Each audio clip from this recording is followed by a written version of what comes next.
Welcome to Ninon Speaks. I'm Ninon de Verde Rosa, and of course you recognize you from all my other shows. And life is really so exciting. Even when you get older, it doesn't really matter. Not that you could do anything about getting older, but it's what you put into it is what you get out of it. And as you know, I used to do Vegas Live with Ninon, and I don't do that anymore. That's to one side. I did that for 7-8 years. And now I'm doing Ninon Speaks, which actually has been in production since 2005. It's been in production for a long, long time. But now I'm doing Ninon Speaks. And what I do now is I like to have guests on that actually have a story. And my last guest, which was Valentino, he has a great story as well. But I have now more of a business line, not that Valentino wasn't in business, but I now have a business guest that's done many, many things, and he's venturing out into some things that he really likes, that he's really never done before, which I've noticed. If you do something in life that you really like, it comes over great. How are you, Patrick? Patrick Laing, how are you doing? Fantastic, Nina. I'm happy to be here. I love you in this blue. It brings out your blue eyes. Well, my eyes are green, but it does make them look more blue. Yeah, they definitely look blue. But now you've been in many businesses. You've always been a salesman, correct? I have. I've been in sales for about 35 years now. You don't look old enough. You started at 10 years old? Started when I was 5. You started when you were 5. Okay, I figured that. What made you think that you could go in, because selling things is very difficult. It's a very, you've got to have this ego going, you've got to have this stuff going, you've got to have a conversation that makes sense, you've got to have a conversation that other people are going to buy. How did you know you had that? I don't know if I would agree that sales is difficult. I think people think it is. Difficult. They tell themselves it is, but everything we do is sales. It's just communication. It's just people. If you understand that, sales isn't as intimidating and it's fun. Now, I don't think so, but a lot of people do. But a lot of people do. A lot of people think I could never be a salesperson, but they sell every day with what they do. Well, you talk every time. If you talk, you sell, right? Exactly. I mean, of course, you can learn sales skills and sales techniques. Well, that's what you did. So you learned the skills. You learned the skills to get into people's hearts, into their minds. You get people to like you. Yeah, I've always been a people person. It's funny because I joke that I'm an antisocial people person because that's a joke. Because I'm a good people person. It comes to me easily, but I'd just as soon be all alone on a river fishing, all by myself. I couldn't think anything more boring.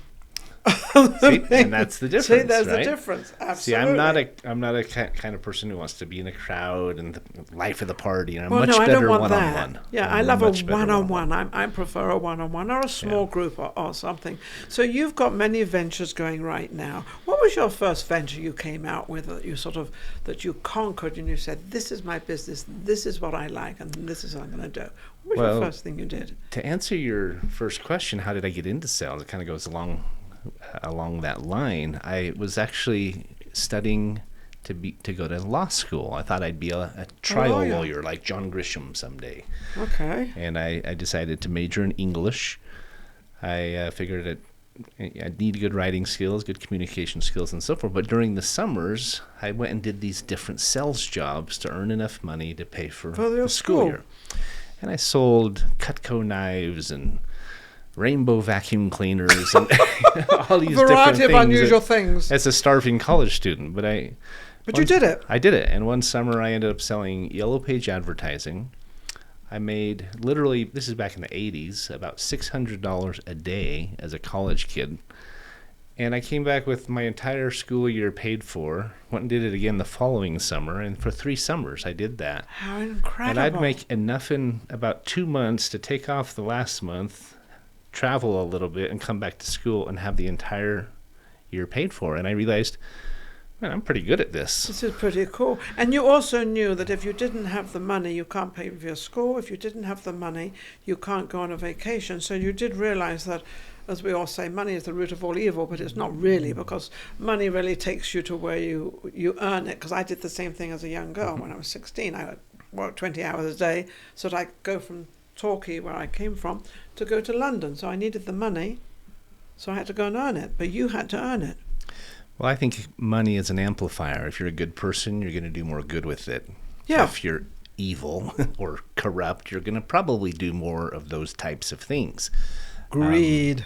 Yeah, I mean, it is important. I think it's Zig Ziglar who said that money isn't the most important thing, but is right up there with oxygen in the gotta have it scale. Yeah, right? I've always loved that. Unfortunately, yes, and that's a great saying because that kind of puts it out in the perspective of what it really is. Right. It is important, and how you manage it and how you build it and save it and use it, it all has ripple effects, Yes, right? it does. What we do impacts others and impacts our community and impacts our nation, and the list goes on. And it's funny because I've heard from multimillionaires and billionaires that they've made all this money, and with all the money they've made, they always turn around, I haven't made enough, I've got to make more, I've got to make more. And it's the strangest thing because they're never satisfied with what they're doing and what they have, and they seem to forget where they're going and what they have, and to understand it. There's a lot of people out there that keep working and working and working because they never think they've made enough. That's one of the things I respect about you, Ninan, is you've made a lot of income in your life. You've received over 100 awards and so forth and so on. But you've found satisfaction in paying it forward and giving it back. And I don't think money in and of itself is satisfying enough. You have to be able to find another way to make an impact or make a legacy. A happy balance, a happy medium going out there and sort of what is money for? What, with all your talents, I feel right now that I'm older and I feel right now that I've got so much to give back. In fact, I'm putting a program together for women, and it's, defying who they are and all the different problems that they may have. And through my experience, I can explain to them that they're really not that bad and you can get through them and you're just a human being the same as anybody else. You're just the same as anybody else, and I am too, except we've just sort of learned maybe in a different way or different things. Well, it's always an ongoing process, right? We're learning every day, and if we ever stop, I think life gets really old really fast. Maybe when I stop, I'll get the knitting out or the crocheting or whatever, needlepoint. I doubt if that'll ever happen, but I don't have patience for that. I have a hard time picturing you crocheting. I don't think so. You're too busy taking on the world and I'm not finished yet. Putting a dent in the universe, as they Yes, I'm say. not finished yet. I'm not finished yet. So now what are you doing now? You've got several things going on. Now, what are the different companies that you have now? You have 2 or 3 of them. So I'm the founder and CEO of a profit consulting firm here in Henderson, Nevada, named Certainty Management. Certainty Management. Yeah, we help clients to improve their profitability, to lower costs and so forth, drive more dollars to their bottom line, and we do that which we need right now. A dozen different ways. I mean, through cost reduction, tax credit recovery, deep discount benefits for businesses, and so forth. Now, the deep one is we're talking about a debit card. Now, there's Visa. Well, that's a whole other division. Well, we have this is another one. Okay. See, we're always looking for ways to drive more dollars to our customers' bottom lines to help them make more and keep more. Yes. And this banking ecosystem that we've talked about is one way to do that. It's called Transact Card. Transact Card. And it is a Visa card. Yeah, it's a Visa debit. So it's not a credit Visa card. debit card. And it's authorized. It's got all the legal things about, because a lot of things out there are not legal. But I think when you have the stamp of Visa on there, Visa's only going to put their name on it if it's legal and it's done right and it's correct. Absolutely. Yeah. So you had to go through all these channels to get. How long did it take you to get that? About 3 years. 3 years just to get Visa stamped on your card. Well, that was one of the steps, but it's a big piece of it. It is a big piece because when you mention what you're doing and what you're giving to people, and then you mention it's Visa, I watch people's face. Oh, now they're interested. Isn't that weird? Must be legitimate, right? That's right. Right. Which it is. So this is a new company. It's not completely out yet. It's going to have its birthday. Its first birthday it's going to have in November. It is. We're launching it officially. We're in pre-launch right now. Pre-launch at the moment. Launching it officially on November 11th, which is Veterans Day. I like that. We're a veteran-owned company. I served in the Army for several years in counter-terrorism and counterintelligence. That's why he has his hair all short and all slick. And not as short as it was. It used to be shorter, right? Oh, goodness. But, that's our official launch. We're building the marketplace. The card is available. People can order the card immediately. I'm a member. He gave me a 5-minute lesson on it, and I said, sign me up. It's a no-brainer. It's a no-brainer, truly, because you saved money. Give me a little bit of the insight. I don't do the whole thing, but a little bit of insight of these e-bits and all these things you kind of save in money. So every card out there, be it a credit card or a debit card, Yeah. some have rewards, some don't. You don't get anything. But let's say you receive some sort of mileage award or a cashback award or something. You see Capital One. United Airlines, I get miles back. Yeah, but most of those are 1 or 2 or maybe 5%. With the Transact card, you literally receive dollar for dollar value. You spend $100 on our card, you get $100 in value back. Well, that's what I like. And what we call Z-Bucks. I mean, you're no dummy. You saw it immediately. Yes. Right? Yeah. Everybody does. I mean, it's a no-brainer. And so whether you go to Starbucks for $5, you get 5 Z-Bucks. You go on a vacation to Europe for 2 months and spend $20,000. My producer could have just used that. He would have got all that money back again. Go. Yeah. Whatever as long as you spend it on your Transact card, you get what we call Z-Bucks. You can then use those Z-Bucks to shop in our marketplace called the Z Club. The Z Club. Now, the Z Club is like an Amazon. I think that's the closest I can get to, because you have everything. Right. Well, not everything, but nearly everything. Exactly. And you don't see discounted pricing. It's not an overstock site or something like that. There's the same name brand items you'll find on Amazon, on Walmart.com, or Nike, or whoever. And yet with our marketplace, you can pay for usually 50% of the product using your Z-Bucks. So you accrue them doing your normal shopping, gas, groceries, pay your bills, travel, whatever. You pay your electric bill, you can pay right. Yes, all those bills, any bills. But everything you'd spend is building these Z-Bucks that then you can use in the marketplace. They also have flash sales where you can only use your Z-Bucks, no cash required or allowed, for name brand items, trips, etc. We just bought out an entire cruise ship for next summer, and that'll be a flash sale coming up where people can take about 500 Z-Bucks and get a cabin on our cruise. How amazing is that? So you've got cruises as well that you have. So you really have. Is there anything you don't have on it that you know of? I mean, I can't. Well, in time, we expect to have literally everything you can find on Amazon or elsewhere within our Z Club. When we launch in November of this year, we estimate to have about 25 million products or SKUs within the marketplace. We have in the market? Well, Amazon has 800 million, to give you an idea. So I don't even realize all that. Yeah. That's amazing. It's incredible. So we're launching with 25 million approximately. This time next year, we'll have over 200 million. We continue to grow. And if you can go to Amazon and, let's say, buy a set of golf clubs for $1,000. Yes. But you could go to our club, buy the exact same set, and pay 500 Z-Bucks and $500 cash. So you save actually 500 on. You do. So you saved all these E-Bucks on everything else you've had to pay and you've had to buy, whether it's gasoline or electric bill or the gas bill, or doesn't matter what it is, because normally you can't pay those bills with a card. Well, a lot of them you can. We even have people. Yeah, but they don't get the points. But they're not back. getting points like that, right? No. We have people literally paying their rent with their Transact card. Well, you pay rent as well. Paying their utilities, their phone, their internet. I pay all our business expenses. Why wouldn't you? Yeah, right? Why it's doubling your buying power, and which just is giving you a lot more bang for your buck. Yeah, I love it all. Now, also you have another business that you're which is financial business, because I had asked you a question about some finances I was looking for, because I'm going back into real estate and I need some finance. I need to see how this works. What is that business you have? So it's just a division of certainty management. One of the ways we help our clients is through business funding. Okay. So any business who is in need of capital, we can provide lines of credit. We can do business real estate, collateralized loans, equipment financing, et cetera, et cetera. And the nice thing is it's not a week-long or month-long process. An application, if it's approved, can be funded in less than a week. Yeah, they all say that, and I've noticed that, because I'm in business in various different things I'm in, so I'm always looking into the business way. I'm looking into the stock market.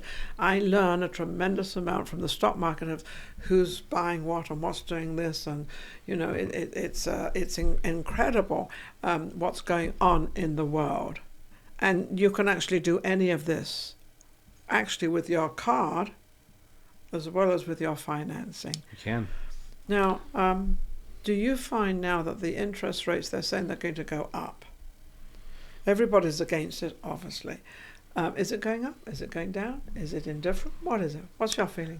Well, my banking friends tell me, because there's a lot of concern and alarm that that our currency is going to go away, that the current president is going to do away with it, or that our banking system itself is going to collapse. They say this isn't going to happen anytime soon. It's too enmeshed in what we do, but costs are definitely rising. The banking industry is definitely being impacted. One of the unique things about Transact Card is we're not working with the big regional banks. We're partnering with the smaller banks, community banks. We've lost a lot of them. We've gone from 15,000 down to about 4,200 banks in America. Many of those went out of business or they were gobbled up by the big banks. And so we're partnering with these neighborhood banks, a lot of minority-owned banks and others, and they're very excited about that. And these measures can help. They can help keep inflation down. They can help lower costs for our clients and our friends, our neighbors. That's one of the things we're excited about. It's such a great social impact. You're trying to get some of this money back to the people. That's we what say we're taking the power from the big banks and giving it to the people instead. So the people have it instead of how small it may be or how big it may be. It doesn't make any difference. People love to get money back. Now the commercial business out there is very dodgy at the moment. Houses are going great, and they're going back up again. People are buying again, and they're paying the interest, whatever it is. Actually, we talk about the interest being very high. I can remember, now I'm really dating myself, and I probably shouldn't say this, but I will. I can remember when it was 18%. Wow. And that's hard to imagine. Yeah, it was 18%. I don't know how long it was 18%, but my husband and I, we were in real estate business, and I remember that's how high it was. So, and in England, it's even worse. My poor brother, he I don't know, made 20% on every pound he made. It was ridiculous, because that's how it is. So where do you see office buildings now at the moment because of the pandemic, because of COVID and everything else? You've got all these office buildings.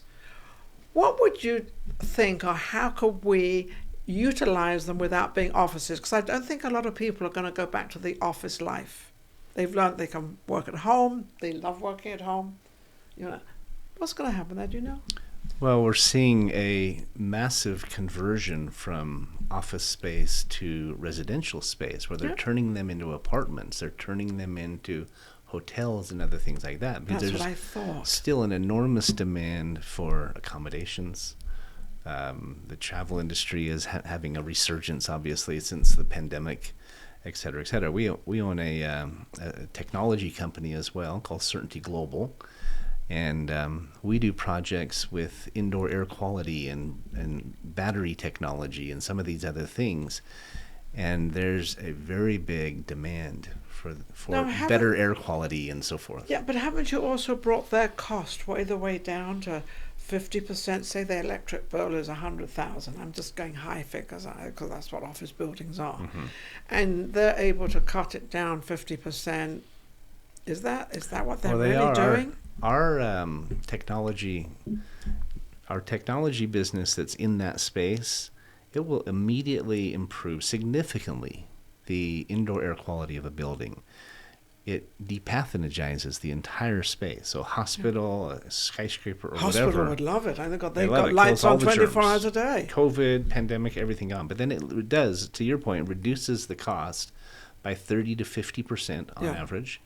And because of all the push and the demand for net zero, carbon neutrality, etc., they then qualify for tax incentives as much as 2.5 times what they spent.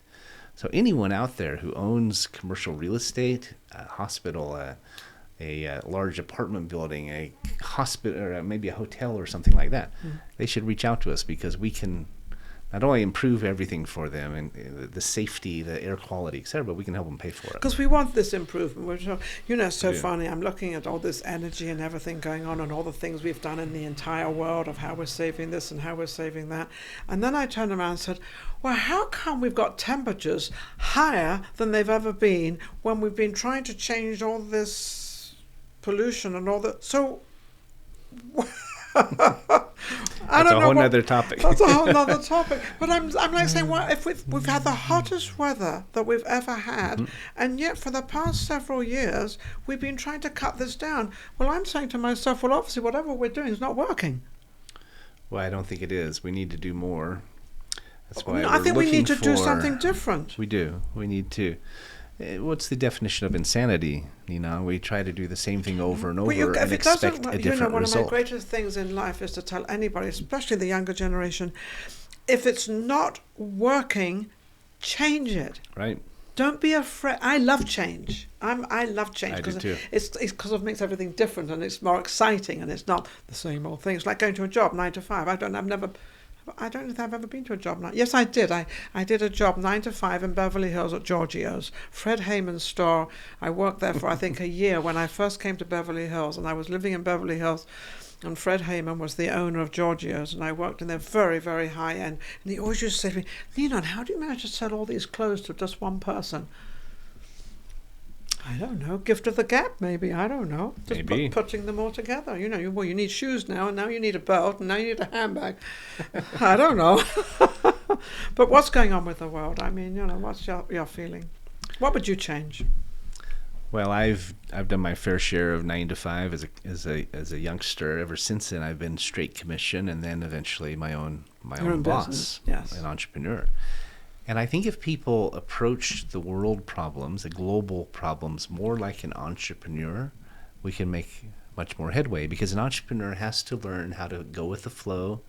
They have, like water off a duck's back. Yeah. We have to learn how to pivot. We have to So if we learn all how do to our own little reassess. bit. Right.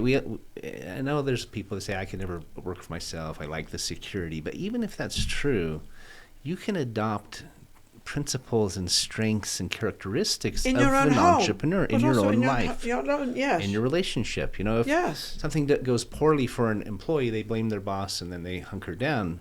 If something goes poorly or doesn't go perfectly for an entrepreneur, they back up, they reassess, they pivot, they might ask for help, they might go get a loan, they might, Whatever the case is, but they'll finger constantly something. reassessing and reevaluating and recalculating, as the GPS says. Yes, right? recalculating yourself. Put the Right. number in, put the address in, and you'll get there. It's just a different mindset. Yeah, It's do you give up easily, or do you just dig in and figure a different way? Yeah. So that takes me to the younger generation, which I'm very, very fond of. I've got my back for all of you, believe me, all over the world.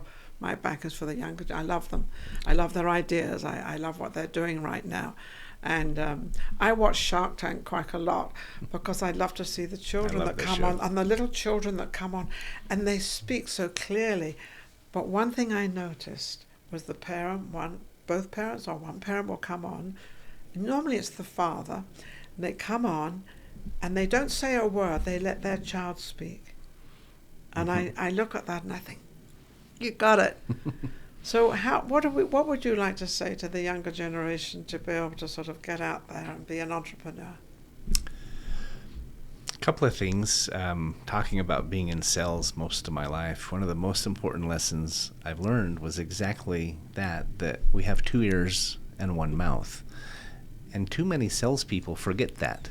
They do all the talking, right? I have 2 mouths.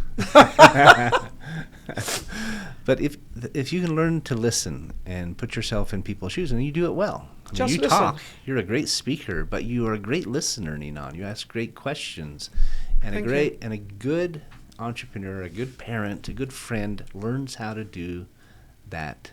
And develop that skill, right? So we're telling parents when the child comes home from school, which is my greatest thing, and the child's and then you interrupt them and you tell your own story. You should not do that.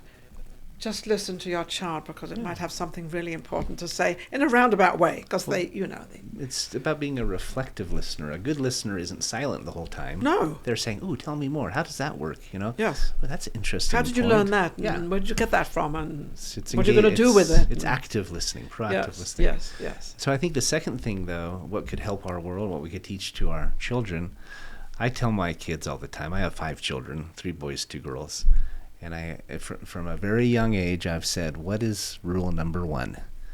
What is rule number 1? I want to hear this one.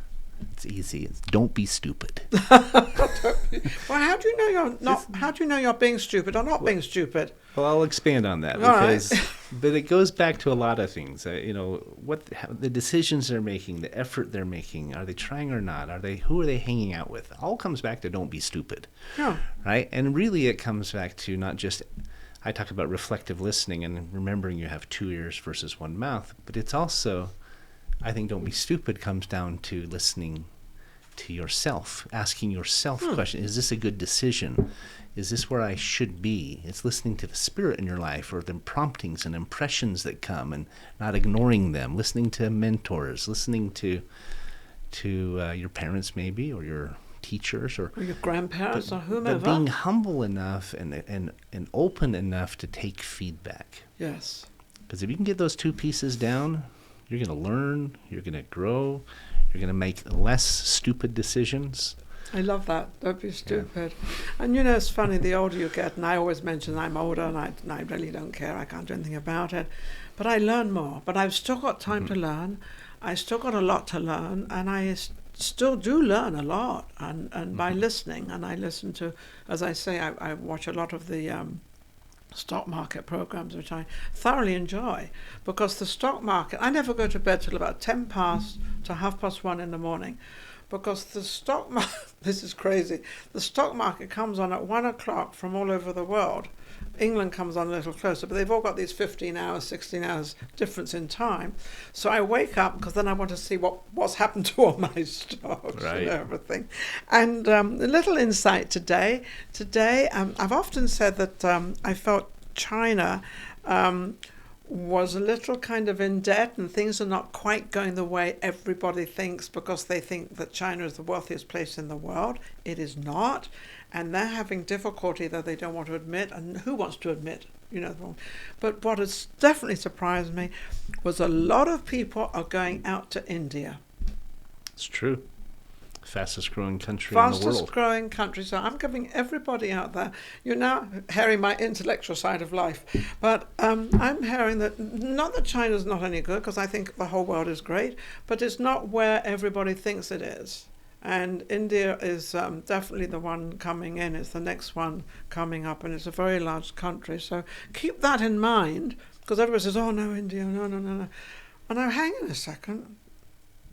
It's right, isn't it? It's true. Another I would keep your eyes on is the continent of Africa. Oh, yes. For You're centuries now, Africa has been colonialized and marginalized and taken advantage of in many respects, but there is significant industry there, more arable land than anywhere else in the world. They got and there's some really neat things happening there. Yeah, they got beautiful land, gorgeous, the greenery and everything. Because that's where we get a lot of our tea and our coffee and all that stuff. Well, I think we've had an incredible interview. Anything else you'd like to talk about? Have you got any other things up your sleeve? He's got so many things going on. I know you and I are going to see if we're going to do a talk show together or what we're going to do. We haven't quite worked out what we're going to do, but we figure we're going to do something. And I don't know, but Well, I've enjoyed. I just had you on my show, as you know. I'm a headliner host of a radio show on Voice America. Called Finding Certainty, and I'm working on a series that's the first book, How to Find More Certainty in Your Life, and I think, I guess if I could share one thing with the audience, is that if you are in a place in your life where you wish you were somewhere else, you wish you were making more money, you wish you had a relationship more healthy, whatever the case might be. I shared 3 principles on my show last week, as you will recall. 1 is to believe that it's possible. Everything's possible. 2 is to assess your inventory, your resources. There's a lot more resources available to us than we sometimes realize. Yes. Mentors and opportunities. And then 3, don't try to go do it by yourself. You are surrounded by people, and if you don't feel like you have the mentors and the support you need, go find them. They are out there.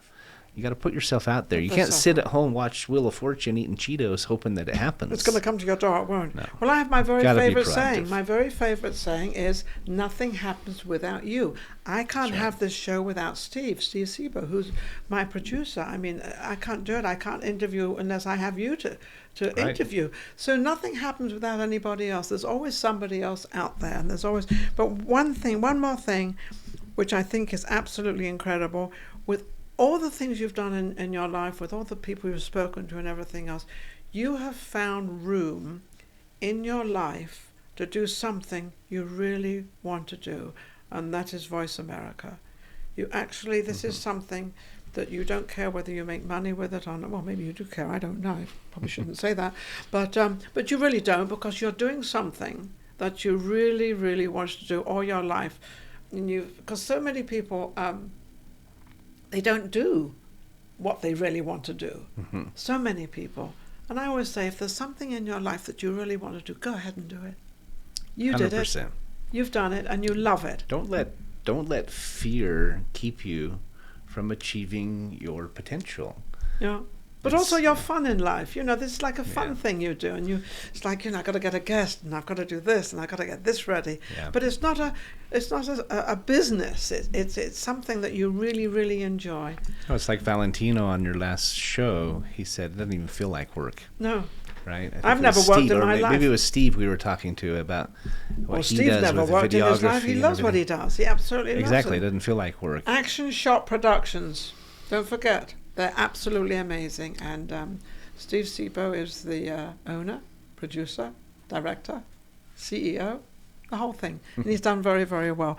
Patrick, how can anybody get hold of you for all the different projects, especially the Visa card?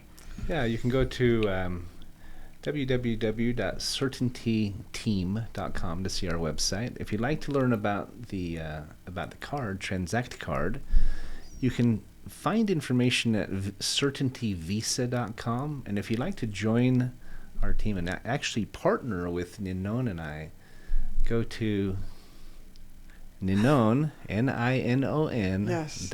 mytzt.com. That's ninon.mytzt.com. That's You can actually nice. join our Thank team, you. be a Join part the of it team. with us, and become part of us and make all that money. join the Because everybody revolution. likes to make money and everybody likes to save money. And imagine when you pay your electric bill, you get 50% back. Cool. How cool is that? Best Well, thing since sliced bread. There you go. Thank you, Patrick, for coming on. Patrick Laing, absolutely amazing. A little different place around here, what he does and how he does it. But all of us do something in this world, whatever it is, whatever it may be. It is important to that person of whom they are. So don't be afraid and don't be shy, and just go out and do something that you really like and you really want to do, that you keep saying, oh, I'm too busy, I can't do it. Because when you get older, you're going to say, I wish I had done it. That's right. Can I share one last insight? Of course you can. You know that most of our fear is Yes. unfounded, right? We're afraid of the unknown. That's why we're afraid of we don't like the change dark. or any of We're that. afraid of deep water. People are afraid of death.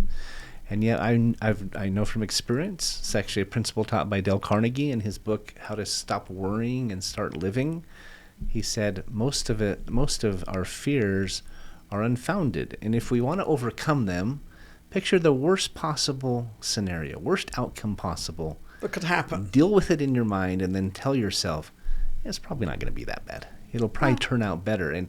And go after it, because as long as you learn to fail forward, Yes.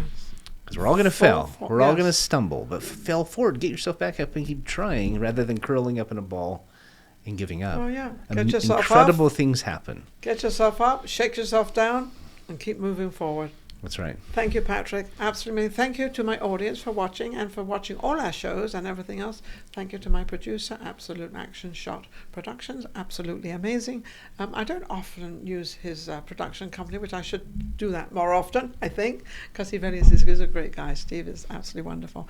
And we'll see all of you on our next show. If you need anything or whatever you want, just go to the to YouTube, NDD Network, and of course Facebook and Instagram and all the above. See you soon. Take care.